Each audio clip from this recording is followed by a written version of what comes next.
명품 단신, 단신의 희망, 단신을 사랑받기 위해 태어난 사람, 단신은 나의 동반자. 단신도사 윤성민 전사입니다. 예스 예스 예스.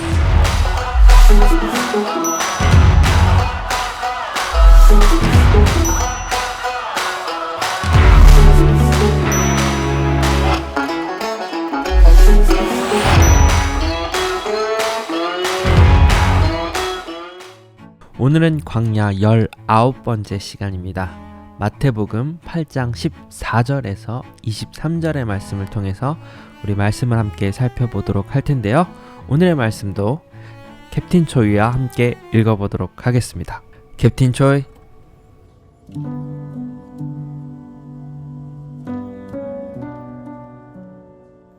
예수께서 베드로의 집에 들어가사 그의 장모가 열병으로 앓아 누운 것을 보시고 그의 손을 만지시니 열병이 떠나가고 여인이 일어나서 예수께 수종들더라.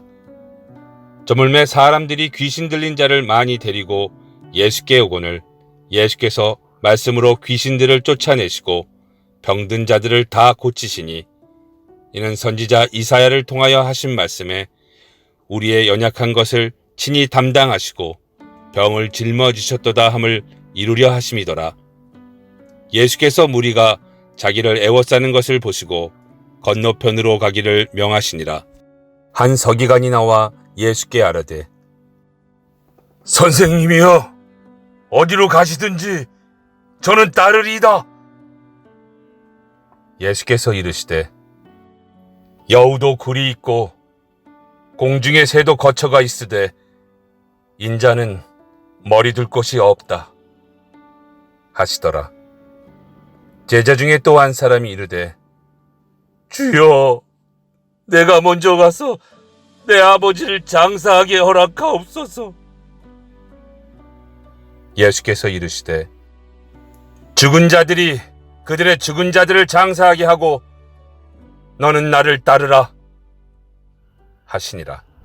네, 친구들, 벌써 금요일이 되었습니다. 전사님 이제 이거 녹화 끝나고 편집도 하고 가면 조금 늦을 것 같긴 한데 편집은 짬짬이 하더라도 녹화는 오늘 아침에 하고 오늘 교회 출근하는 날이어서 교회로 갑니다. 전사님 미국에 있을 때 교회를 두 군데 다녔어요. We are wrapping up a series this morning called Redeem the Screen. What we've said is that we don't want this to be a 3-week guild trip. 주일에는 한인교회를 다녔었고 토요일에는 사우스 이스트 크리스천 철치라고 저희 집에서 15분 거리에 있는 아주 큰 대형 교회였습니다. 성도가 한 3만 명쯤 되는 미국의 대표적인 큰 교회입니다. 이 교회 담임 목사님이 카일 알드먼이라는 목사님인데 이 목사님은 제가 미국에 가기 전부터 알고 있었어요. 2012년도에 전사님 신대원 다니고 있을 때 나러펜이라는 팬인가 제자인가라는 책이 출간되었는데 이 목사님이 쓰신 책입니다. 전사님은 이 책을 먼저 접한 후에 이제 미국에 가서 근처에 이 목사님의 교회가 있다는 소식을 듣고 굉장히 반가웠습니다. 그때부터 저희 가족은 매주 토요일마다 그 교회는 토요일에도 주일 예배처럼 똑같이 드려요. 그러니까 주일이랑 토요일이랑 똑같이 예배를 드려요. 그래서 그 교회에 나가서 예배를 드렸는데요. 그분이 쓰신 책 팬인가 제자인가 라는 책의 내용을 잠시 요약하면 많은 크리스천들이 예수님의 제자가 아니라 그분의 팬으로 속해서 살고 있다는 문제를 지적하고 있어요. 예수님의 제자가 되기 위해서는 그리스도의 멍에를 져야 하는데 우리는 늘 세상과 예수님을 동시에 추구하면서 매번 저울질하는 반쪽짜리 마음을 갖고 있다는 것이죠.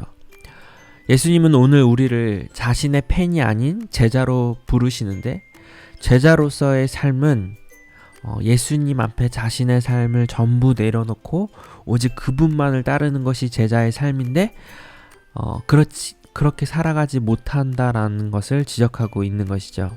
그런데 오늘 본문에 등장하는 두 명의 인물도 팬과 제자로서의 그 기로에서 고민하다가 결국 팬으로만 남게 되는 이야기가 나옵니다. 바로 서기관과 제자 중에 한 사람, 이 두 사람인데요. 먼저 서기관의 이야기를 보겠습니다. 서기관은 유대인입니다. 율법을 필사하고 율법을 연구하고 가르치는 소위 율법 학자예요. 이 서기관직은 레위지파만이 할 수 있어요. 그리고 세습직입니다.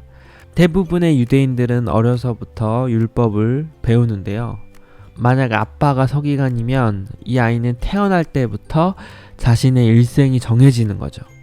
태어나서부터 서기관으로서의 삶을 살아야 하기 때문에 보통 자신의 또래보다 더 전문적으로 율법을 배우게 되어 있습니다. 그런데 오늘 말씀에 이 서기관이 예수님의 능력을 목격하고 예수가 어디로 가든지 자신이 따르겠다라고 고백하죠. 그런데 당시 예수를 박해하던 대표적인 무리가 서기관들이었습니다. 그 박해하던 무리 가운데서 이 서기관은 예수님을 따르겠다고 했으니 정말 어떻게 보면 깨어 있었던 사람이고 정말 대단한 믿음을 갖고 있었던 사람인 거죠. 그러나 예수님은 그의 요청에도 좋다, 아니다 답변을 하지 않으시고 약간 신세한탄을 하세요. 여우도 굴이 있고 공중의 새도 거처가 있으되 인자는 머리 둘 곳이 없다. 이게 결국 예수님의 답변인데 예수님은 어떤 자신의 상황을 그에게 전달했습니다. 예수님의 제자가 되기 위해서는 감수해야 할 것들이 많이 있어요. 어떻게 보면 세상에서 내가 원하는 삶을 사는 것이 아니라 내가 원하는 것을 부정하고 하나님의 뜻에 따라 살기로 작정하는 것이고 세상에서 때로는 소금으로 살려면 소금으로 뿌려져야 하고 녹아져야 하는 희생과 고난이 따른다고 말씀드렸죠. 이런 고난에 대해서는 이 서기관이 몰랐던 거죠.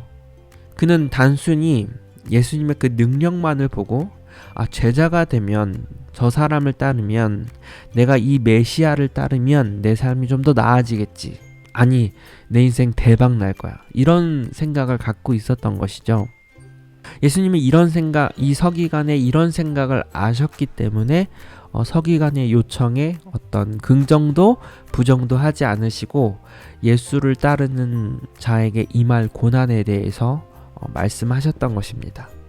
또 한 사람은 제자 중에 한 사람으로 그는 주를 따르기 전에 아버지의 장례를 치르고 그 후에야 예수를 따르겠다라고 요청을 하고 있습니다. 그의 요청은 어떻게 보면 매우 합당하죠. 자식된 자로서 부모의 장례에 참여하는 것은 당연한 일이죠. 그러나 그의 요청 이면에는 할 수만 있다면 예수를 따름으로써 겪게 될 고난을 피해보고자, 회피하고자 하는 의도가 담겨 있었습니다. 이러한 사실을 잘 알고 계셨던 예수님은 그에게 죽은 자들로 저희 죽은 자를 장사하게 하고 너는 나를 쫓으라고 명령하시죠. 결국 이 제자는 이 세상에 대한 미련을 버리지 못하고 예수님을 따르지 못했던 것입니다. 여러분, 이처럼 예수님의 제자가 되는 일은 고난이 예정되어 있는 길이에요. 그러니까 세상과의 행복과는 거리가 멉니다. 불안하고 또 고난과 희생의 대가를 치러야 하기 때문에 세상에서 좋다라고 하는 그 축복들, 그 가치들을 우리가 누리지 않겠다는 결단으로부터 제자의 삶은 시작이 되는 것입니다. 내가 세상도 어느 정도 추구하고 예수님의 제자된 삶도 어느 정도 추구하고 그러니까 좋은 게 좋은 거지 라고 하면서 재물과 예수님을 동시에 섬길 수는 없어요. 예수님은 그저 팬심으로 따르고 나는 이 세상 속에 살 거야 하는 마음은 결코 예수님의 제자된 마음이 아니라 그저 팬일 뿐입니다. 진정한 제자는 예수님을 따르기 때문에 치러야 하는 고난과 역경과 희생이 아무리 크다 할지라도 결코 망설이거나 두려워하거나 그러지 않습니다. 이들은 이 두려움을 이겨낼 결단과 용기가 있는 사람들이죠. 왜냐하면 이 땅에서 우리가 예수 그리스도를 인해서 겪는 고난과 희생은 감수하면 할수록 장차 하나님의 나라에서는 그것과 비교할 수 없는 만큼의 상급과 축복이 기다리기 때문입니다. 결국 예수님의 제자들은 이 세상의 가치를 두는 것이 아니라 하나님의 나라에 자신의 삶의 가치를 두는 것이죠. 우리 인생 유한합니다. 길어야 100년, 잘 살아야 100년. 그러나 이 세상은 정말 잠시 잠깐 우리가 거쳐가는 것이고 그 이후에는 영원한 하나님의 나라가 우리를 기다리고 있기 때문에 이 땅에서의 삶은 정말 잠시예요. 이 땅에서의 삶은 하나님이 우리를 보내신 거라고요. 우리는 이 땅에서 보냄받은 자로서 하나님의 말씀을 순종하고 하나님의 나라로 가면 되는 겁니다. 여러분의 인생에서 가장 행복한 순간, 그 순간을 한번 지금 떠올려 보세요. 여러분이 가장 행복했던 여행지는 어디였습니까? 정말 여기가 지구가 맞아 할 정도로 가슴이 탁 트이고 와 그냥 쭉 여기서 살고 싶다, 그런 장소가 있었나요? 그렇게 행복한 순간들이 다 누구나 한 번쯤은 있을 텐데 천국은 정말 그것과 비교할 수 없을 만큼 영원한 행복이 있는 곳입니다. 우리는 지금 이 땅에 살고 있지만 내 마음은 그 하늘 나라를 향해 늘 사고하고 생각하며 그리스도의 제자된 삶을 살아가는 우리 청소년 친구들 되었으면 좋겠습니다. 한 주간 동안 광야에 참여하느라 고생을 많이 했고요. 우리는 주일날 온라인 생중계 예배에서 만나도록 하겠습니다. 친구들 안녕.